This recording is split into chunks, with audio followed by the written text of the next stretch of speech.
गावामध्ये 28 तारखेला सरपंच पदासाठी निवडणूक होत आहे. सकाळी 7:30 ते 5:30 पर्यंत वोटिंग प्रक्रिया चालू होणार आहे.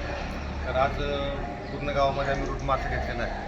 या रूट मार्चचा उद्देश हाच आहे की 28 तारखेचं जे मतदान प्रक्रिया जे होणार आहे, जी की लोकशाहीचा सर्वात मोठा उत्सव समजला जातो, निवडणूक प्रक्रिया, मतदान प्रक्रिया, ती मतदान प्रक्रिया एकदम शांततेत पार पडावी.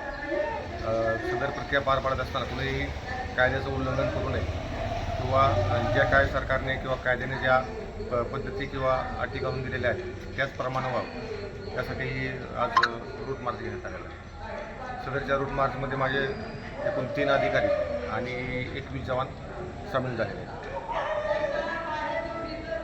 आणि या निमित्तानं आम्ही एक संदेश देऊ इच्छितो की प्रचार करताना सर्व उमेदवारांनी, कार्यकर्त्यांनी कायद्याच्या बंधनात राहून आपला प्रचार करावा.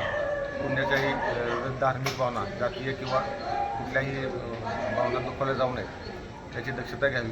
तसेच सोशल मीडिया वापर करत असताना खूप जबाबदारीनं वापर करावा. त्या सोशल मीडियाचे जे ॲडमिन आहेत, ग्रुप ॲडमिन, त्यांनीसुद्धा सर्व सदस्यांना याबाबत सूचना द्यावी.